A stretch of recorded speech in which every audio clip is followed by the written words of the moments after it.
All right, guys. Seems to be 3 o'clock. Welcome to the CACRAO session. What your admissions counselor can do for you. Just a quick reminder: we will have a survey at the end of the session, and then also please visit our website at www.cacrao.org and sign up for more sessions. And then also this specific session will be recorded and be available on the website as well. But at this time, I will hand the presentation over to our panelists.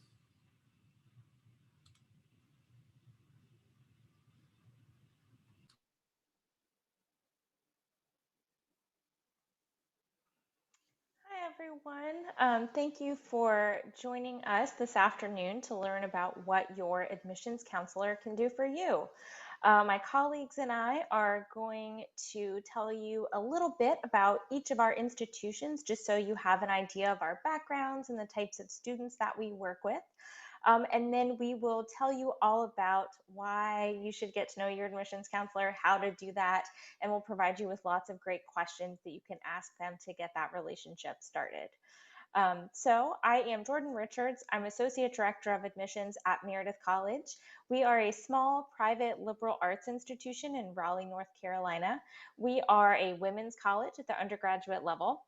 We have been around for about 129 years. We have 2,000 students, 1,700 undergraduate students, and about 300 graduate students. We offer more than 80 different academic programs between majors, minors, and areas of concentration for study. We have top program rankings according to institutions like US News and Forbes. And we also provide students at Meredith with a lot of strong scholarship opportunities as part of the application process. And I'm Christina Bracero. I am an admission counselor at Rollins College. We are a private liberal arts institution as well, founded in 1885. We're located in Winter Park, Orlando, Florida, so about 15 minutes to downtown Orlando. We have just over 2,000 students as well at the undergraduate level. We offer over 60 different academic programs, a combination of majors, minors, and pre-professional tracks. We do also offer scholarship opportunities, both for students who apply with and without test scores. And we are Division II for our athletics. We have 21 D2 athletics teams on campus, and we are in the Sunshine State Conference. And hello, my name is Serena Hartman. I am the Associate Director of Admissions at Longwood University, which is a rural campus located in the heart of Virginia. The town is called Farmville, Virginia. No, not like the Facebook game. We are a public liberal arts institution up here in Virginia, and we were founded in 1839, so a little over 181 years old. So we have some strong-rooted traditions, which is wonderful. We were founded as an all-female school, but now we are co-ed. We have about 5,000 undergraduate students with a little over 700 graduate students on our campus as well.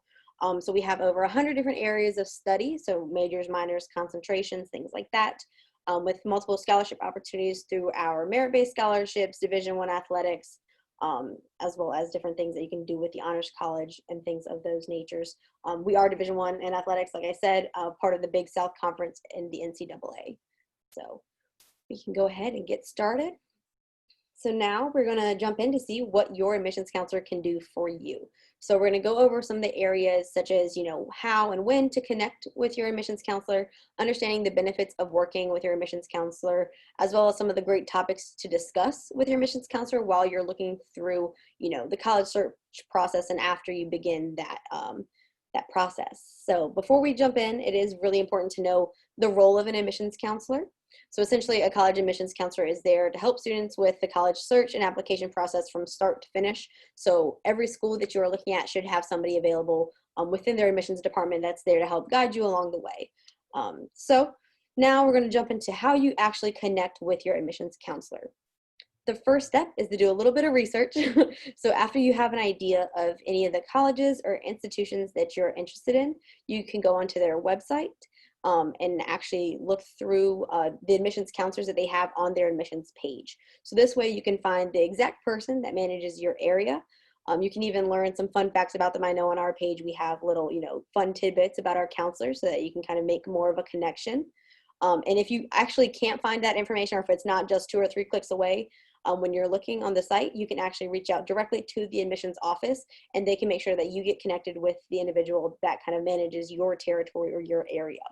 So it's always a good idea to connect with an admissions counselor from each of the top schools that you plan on applying to, so that you have a point of contact at each school, whether it's for questions or just for kind of that name recognition as well.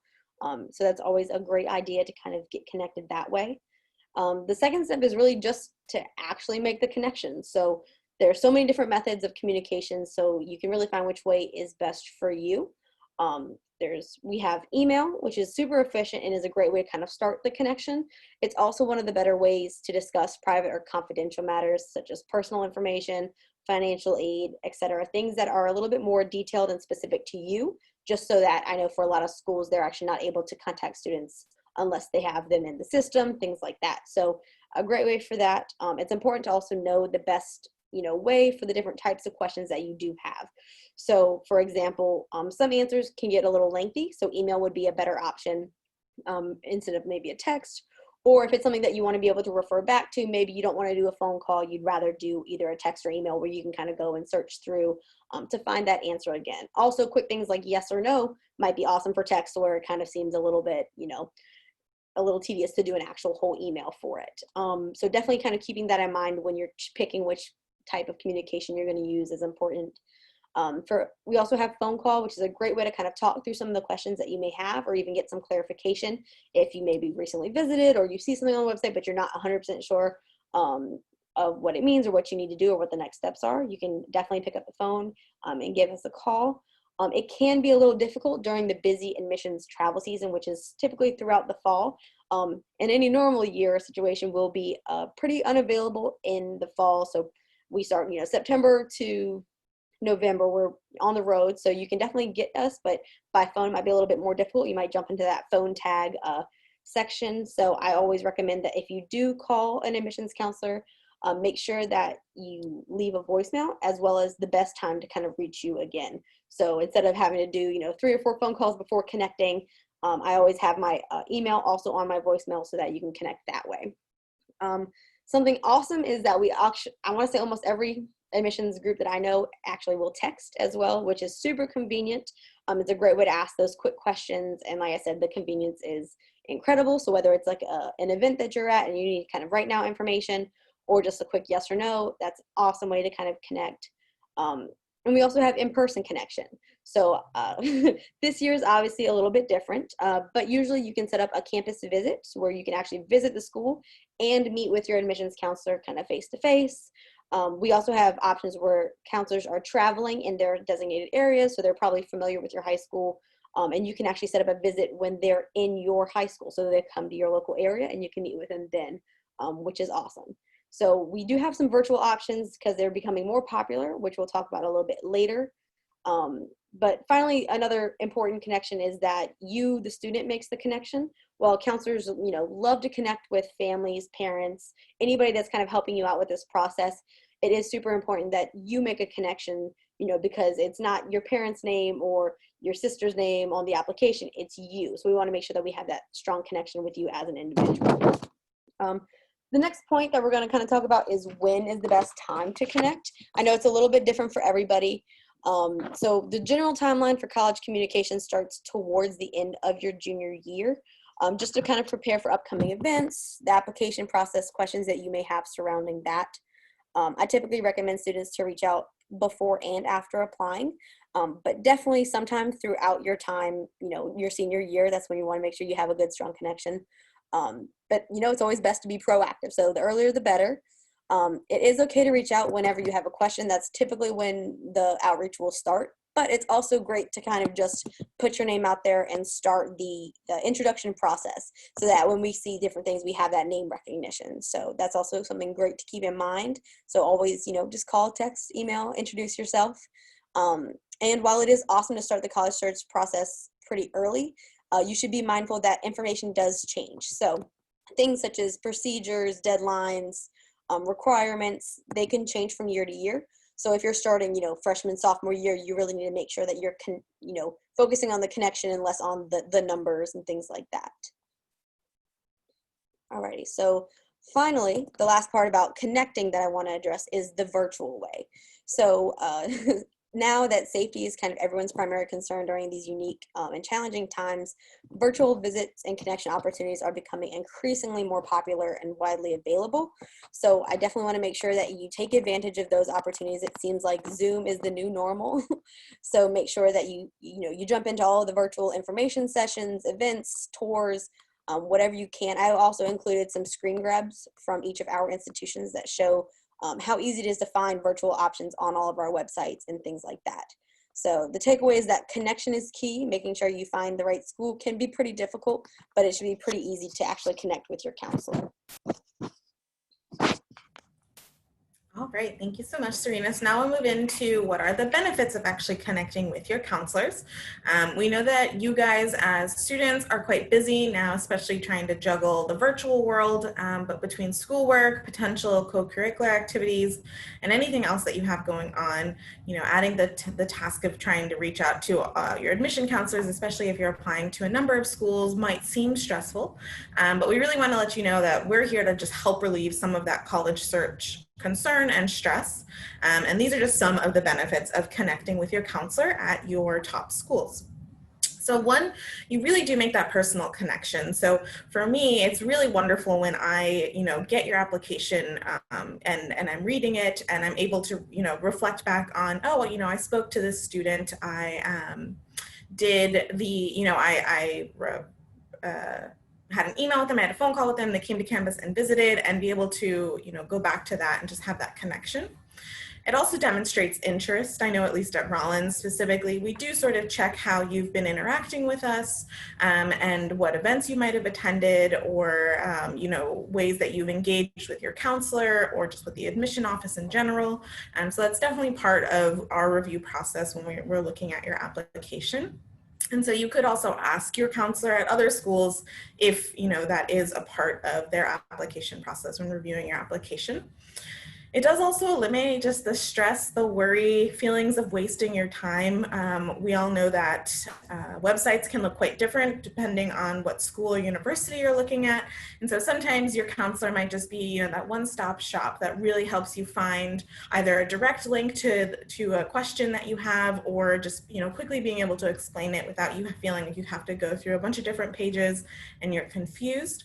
Especially related to COVID-19 concerns. We know that there are all sorts of, just stress and worry around this, particularly with testing for the seniors this year. And so really just reaching out to your counselor is going to be the best way to try to alleviate that and get the, most true and accurate answer. Counselors are also able to connect students with additional resources and people across campus. And so you might, have done these info sessions virtually or in person. You might have connected with your counselor, right, and already introduced yourself. You might have, spoken to a few other people in the admission office. But counselors could also potentially get you in contact with other departments if you have questions, such as if you have questions about accessibility. If you wanted to speak to a current student, they potentially could try to arrange, connecting you with a student. They could help you maybe connect with a professor in a specific department you're thinking about. So really just being able to, again, get you even more information on the school and a little bit more of a, inside look at whatever it is you're considering. We want you to know too that counselors are not just a resource for you as a student, but also for your families, for your supporters, also for your high school counselors, or if you're working with an independent counselor, whoever you might be working with and who's supporting you through this. We are also there to help with any questions that they might have. So some further resources that we could assist with, like I mentioned, connecting you with others. We're able to either connect you directly with financial aid or at least answer at least at Rollins, questions, just brief questions about your financial aid breakdown. Able to also just identify if the college is the right fit for you. So trying to get to know you as a student and what your hopes and goals and sort of what you're looking for in a college, and being able to let you know, hey, Rollins, for example, does offer this major that you're looking at, or no, we don't have that specific program, so you might, it might not be the best fit for you. Your counselor can also help recommend additional special programs. There are different cohorts at different schools and universities. For example, at Rollins, we have the Bonners Leadership Cohort, which is a community service-based group that we could recommend for you. Different schools have different honors programs, and so they're able to connect you with even more options that might be at that school that you're looking at. They can also connect you with other potential scholarships. So it's always great to ask the admission office and your counselor, do you offer merit scholarship? Do you have need-based scholarship? How are those awarded? Are there certain parameters? And, really get the information there so that you understand how that process might work. They're also even just a great resource after you've enrolled in college. So say, you've already deposited, you've selected where you're going for next fall or for the fall. And now you just have questions about, random topics such as, move-in day or orientation, or even after you start classes as a first year, your counselor can still act as that person who can connect you with the greater campus and really making sure that you're able to find answers to whatever your questions might be.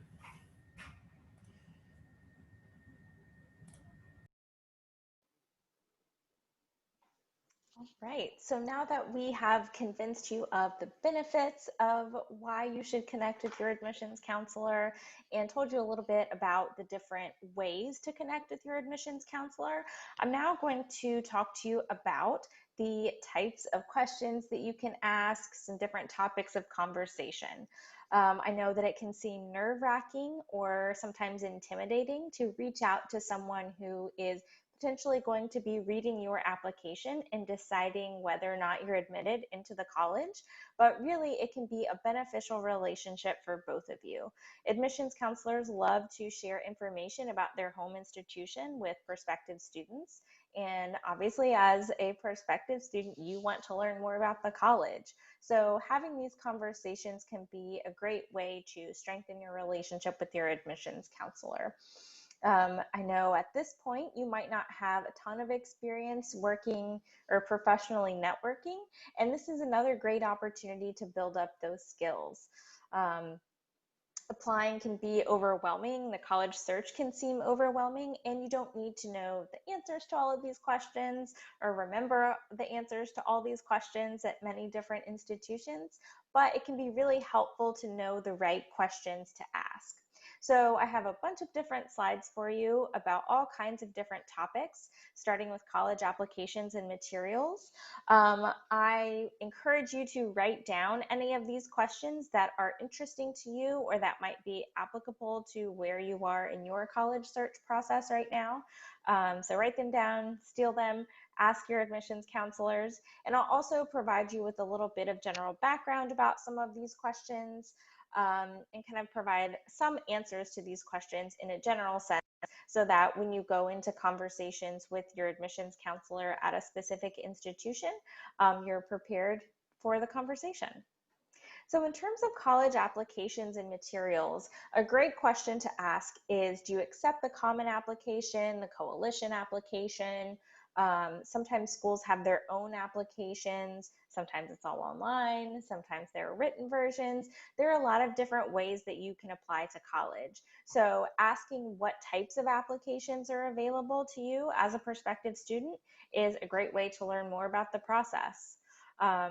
Which version of the application is best? So if you're applying to several different schools that participate in the common application, then it might make more sense to use the common application as opposed to applying using the individual applications at each school. It can save you some time. So learning about the different options at colleges can be a helpful time saver for you.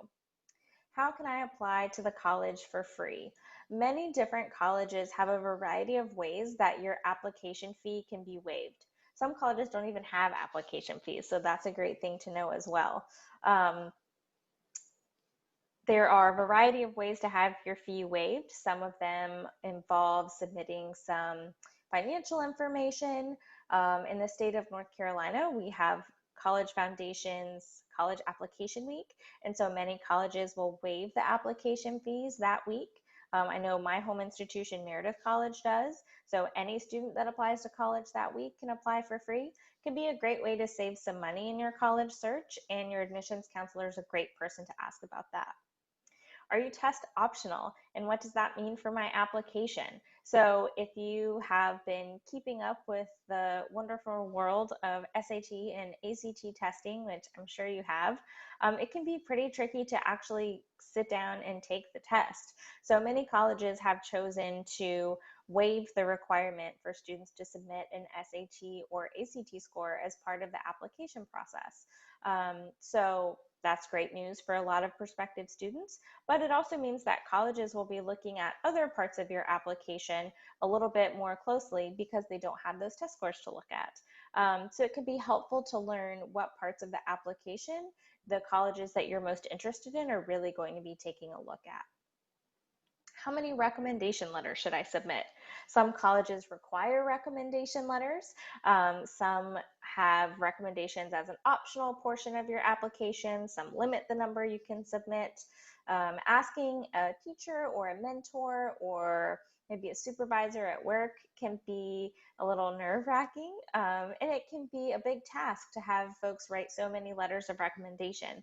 So knowing exactly how many you should get for each college you're applying to can make that process a little bit smoother for you.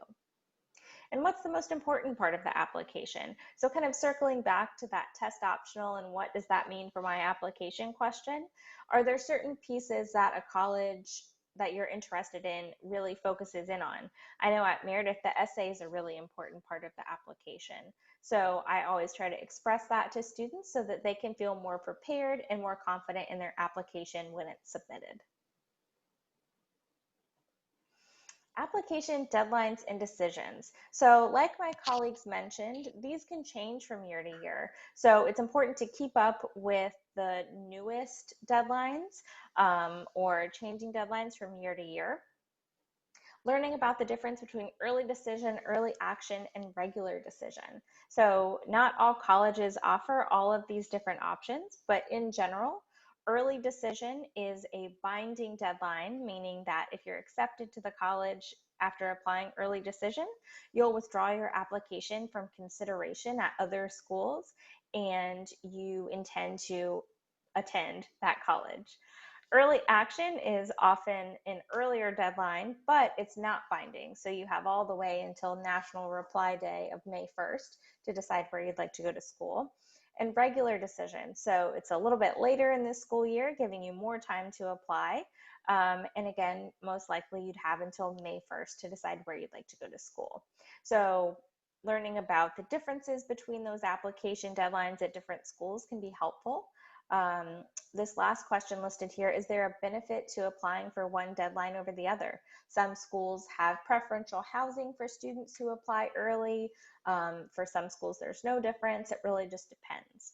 Learning about things like what's your acceptance rate or what are average test scores and GPAs for admitted students can be helpful because it can give you an idea of your likelihood of being admitted into the college based on your own GPA and test scores.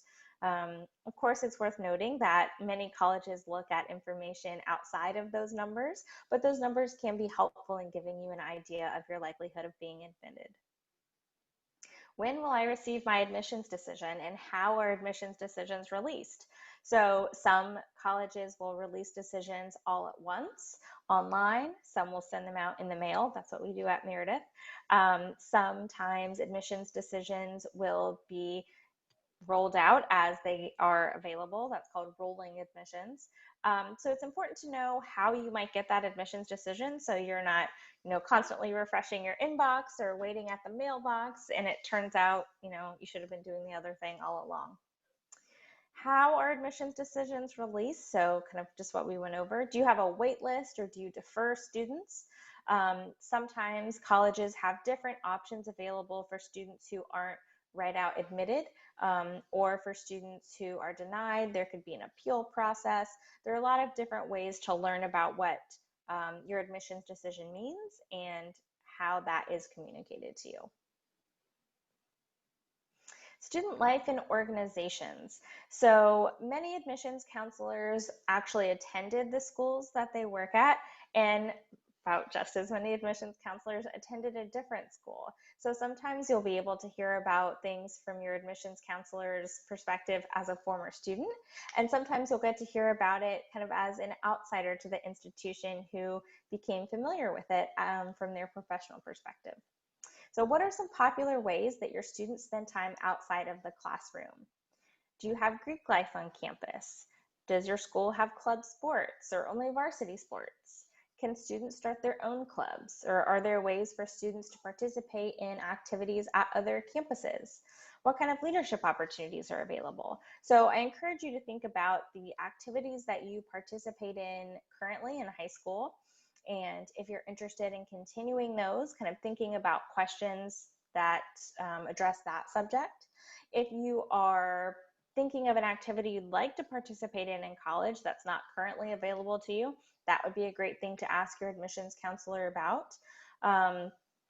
Just learning more about student life on campus is important because, of course, your classes take up a big chunk of your time. And for many folks, that's the reason why they've chosen a certain college, why they're studying a specific topic. But what you do outside of the classroom is also a really important part of that college fit. Scholarships and financial aid. So depending on how the college that you're applying to is structured, sometimes your admissions counselor will work with you all the way throughout the financial aid process. Sometimes you'll be assigned a separate financial assistance counselor. It really just depends. There are a variety of different structures, but if you ask your admissions counselor these questions and they aren't the correct person to answer them, they'll be able to point you to the person who is. So it's no harm in asking your admissions counselor questions about financial aid, especially before you start applying, before you're admitted to a college. They're a great first step resource for you. Does your college offer merit scholarships? So are there scholarships awarded that aren't based on your financial aid status? What kind of need-based aid is available? So kind of the flip side of that question. Do I have to submit the FAFSA? What is the FAFSA? I know that's a term that gets thrown around a lot, so your your admissions counselor can tell you more about the FAFSA and what that means, if submitting the FAFSA is required at that particular institution. Sometimes it is, sometimes it isn't.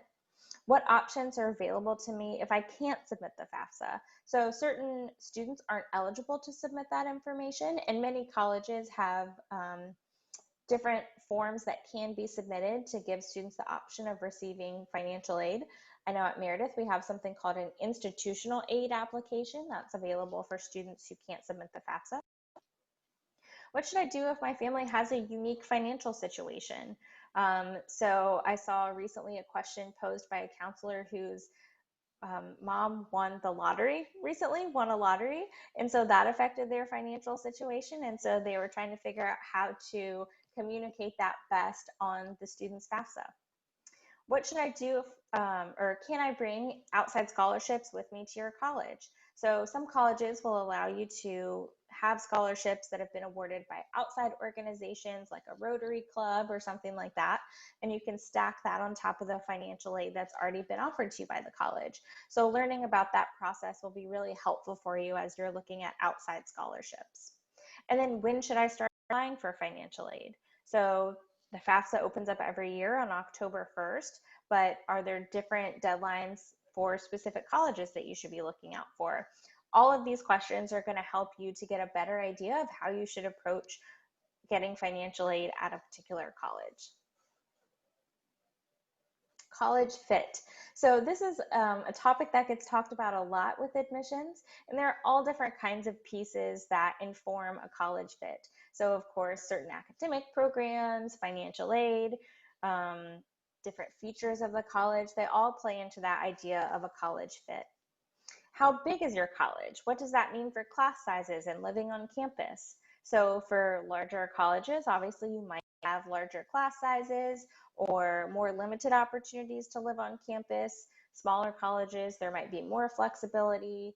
Larger colleges might have more academic programs. It really just kind of depends on different institutions. So that's a great way to learn more about the size of the school and what that means for you. How would you describe your campus and the surrounding area? So you heard myself and Christina and Serena describe each of our colleges, and they're all located in very different areas. So what does that mean for the students at each of our different schools? What kind of internship opportunities are available? What kind of, restaurants are nearby, or museums, different cultural opportunities? All of those things are going to be impacted by where a campus is located. Which majors are most popular at your school? If you're looking to study education and that is a top program at a school you're looking at, that might be an important piece of the college fit. Do you offer study abroad? Which countries can you visit? If there's something in mind, a place you'd like to go or something you'd like to study, that would be an important question to ask. And then finally, what's your favorite thing about your college, or what makes your college unique? Your admissions counselors are experts on the schools that they work with, so they'll be able to provide you information that might not necessarily show up on the website, but is important to know or fun to know about their institutions. Campus resources. So this is really important if you're someone who, for example, needs extra time to take a test in high school, or you have a 504 plan or an IEP. You have those accommodations in high school. How do you go about setting that up once you get to college? Do you have a student health center on campus? What kinds of counseling services are available for students? How often do your students meet with academic advisors? How do you help students at your school find jobs and internships? So a lot of colleges will have offices of career planning. They'll have disability or accessibility services offices, counseling centers, student health centers, a lot of different resources available to you as a student while you're there at the school. So learning about those resources that are available to you can be really helpful. Campus events and visit options. So again, my colleagues kind of talked about how important virtual visits are right now and how many options there are available, but it can also be a really helpful tool if you're looking at schools across the country, or you have a lot of schoolwork. It's not really easy to travel and get places right now, so having the option of visiting a campus virtually can be a great thing. Different campuses are also offering opportunities to connect with faculty members or current students. So I encourage you to check out different websites and ask admissions counselors what options are available to you to learn more. Transferring credits is a topic that I frequently talk with students about, and I have found that many colleges have very, very different policies when it comes to transferring credits. So if you're someone who's taking AP tests and AP classes or IB tests, or if you're taking classes at a community college through dual enrollment, early college, middle college, learning about how your next step college would accept those credits is really important. You want to make sure that you're making the most of your time and getting credit for those courses that you've taken.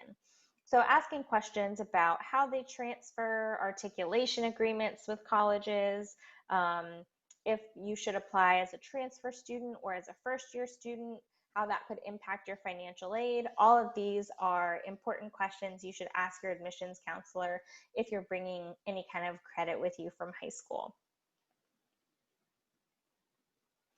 Athletics. So again, my colleagues and I represent different divisions. Meredith is a Division III athletic school, so we don't offer any athletic scholarships for students. That's important for folks to know when they're applying. So asking, does your college have soccer, lacrosse, basketball, whatever sport you're interested in?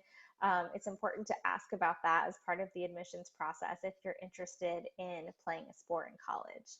How can I let coaches know that I'm interested? So I know at my school, we have a prospective athlete form that students have to complete, and that is compliant with different NCAA regulations and allows coaches to then reach out to students.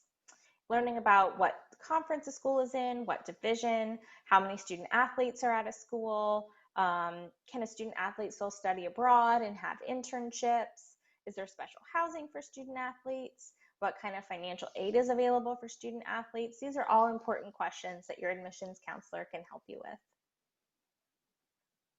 So if your admissions counselor doesn't know the answer to any of these questions, they can certainly point you in the right direction, and they're always happy to help field these questions and connect you with other resources. So I hope that some of these many questions I laid out for you were helpful, and I hope you're able to use them as part of your college search. So if you have questions at this point, I encourage you to use the question and answer function in Zoom and pose those questions to us. One question that I see is, if we build a relationship over the years with a college admissions counselor, can they write a recommendation letter for their school? Christina, would you like to answer this question? Yeah, so it's definitely going to be, I think, actually dependent again on what types of letters of recommendation the schools you're applying to require. So for example, at Rollins College, our only required letter needs to come from your guidance or college counselor. So your college admissions counselor at that school. So at Rollins, like, I would not be able to write you a letter and have it count as the required part. It'll just depend on each sort of school's situation and what they would, accept as required. I would say it likely would be best if it came from someone that you've known in your own sort of community, unless your college admissions counselor has been a friend of the family and can write sort of a letter for you outside of their capacity as a counselor. But I don't know if Serena or Jordan have anything to add for that. I'll add a little something. Just because I know when we look at the recommendation letters, we're kind of trying to see what we didn't already see on your application. And depending upon the school that you're applying to, it might be your admissions counselor that's actually reviewing your application. So it doesn't really help to know the opinion that they already have or share of you, since it's kind of their own. But if it's one of those schools where maybe they do a blind review, that could be beneficial. But I would say typically pulling from individuals that can speak a little bit more to you as an individual would be the best bet. So I have another question. Can I apply to more than one college with early decision? If so, what happens if I get into more than one school with early decision? Serena, do you want to answer this one? Yes. So typically with early decision, it is a binding agreement. So no, you're not able to apply to more than one institution early decision at the same time. So typically you're going to be required to sign a letter, as well as your counselors and parents, saying that, if you are admitted to this institution, that you will be 100% attending this institution. So they have you sign all those different things. The only way that you'd be able to apply to a different one is if you were rejected or deferred from that program. There's an opportunity where you could apply to another school's program, as long as they don't overlap and that the deadlines kind of coincide differently, so that it's kind of like some of them have an early decision 2 or round 2. So you can't do 2 at one time, but you should be able to apply if you get deferred.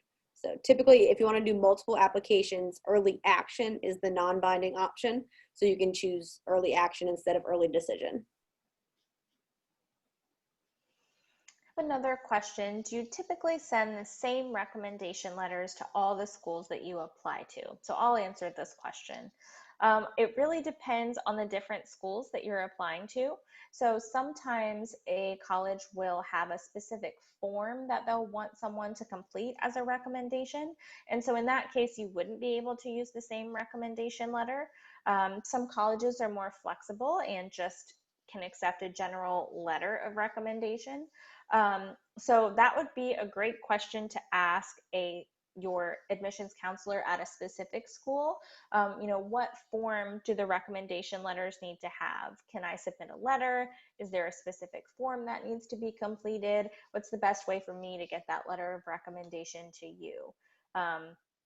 And I definitely recommend, if you do have folks who are writing a letter of recommendation for you and they want to mention the specific school, make sure they switch it out, the name of the specific school, if they're submitting that letter to multiple colleges.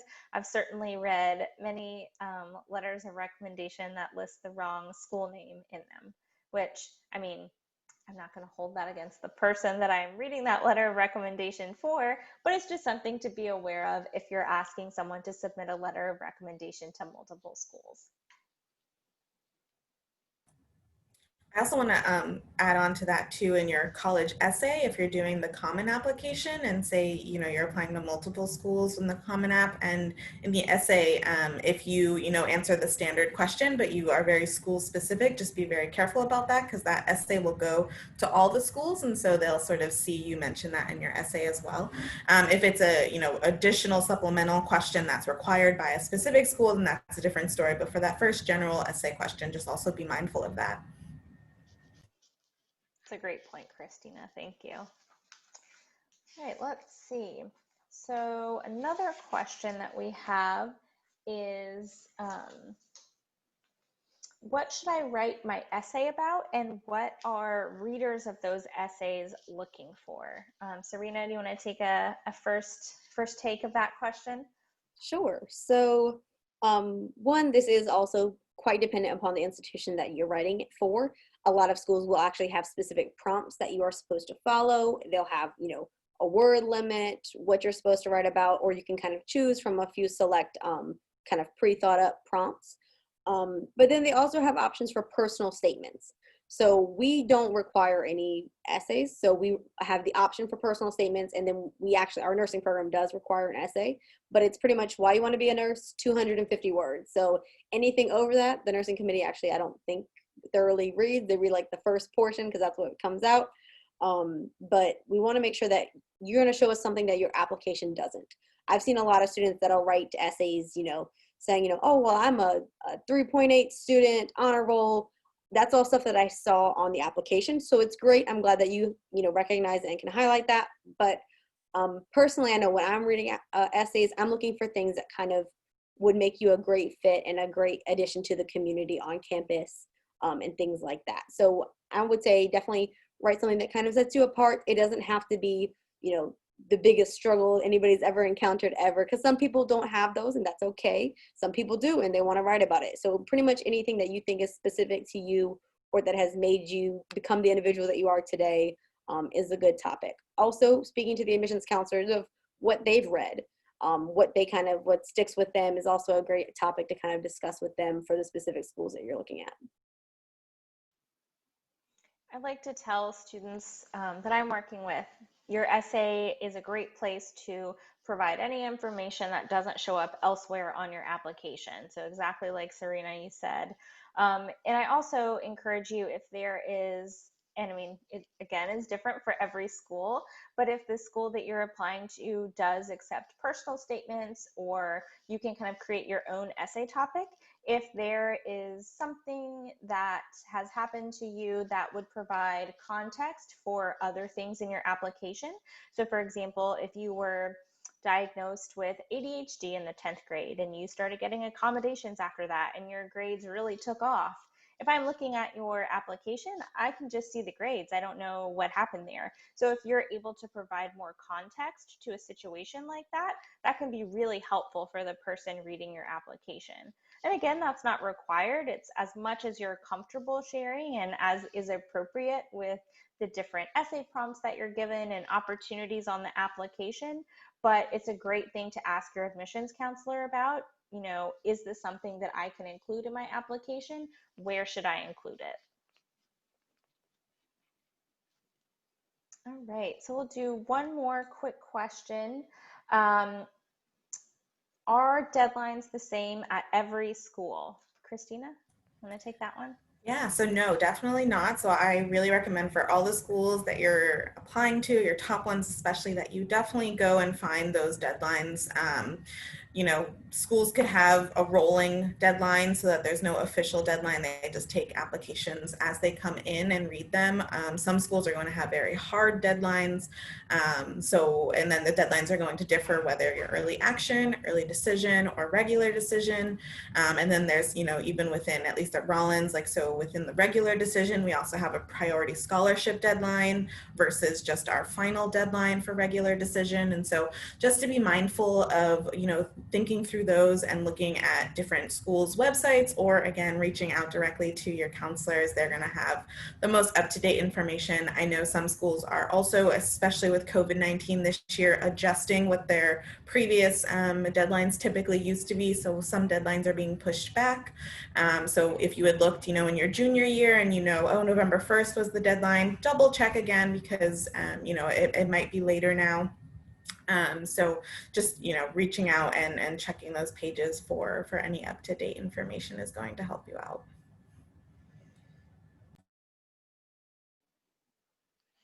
Great, thank you. Well, I hope everyone enjoyed learning more about what your admissions counselor can do for you. I think the answer to that question is a lot. We can do a lot for you, and we're happy to. So I encourage you to reach out to your admissions counselor at the different institutions that you're interested in. And I think the folks at CACRAO will take it from here. All right, guys, thank you for joining us once again. Do the quick survey after the session is completed. Also, visit our website at www.cacrao.org to sign up for more sessions. And also, if you need to review this session one more time, this session will be recorded and be placed on the website as well. All right, guys, thank y'all for coming and joining us today, and we'll see you soon.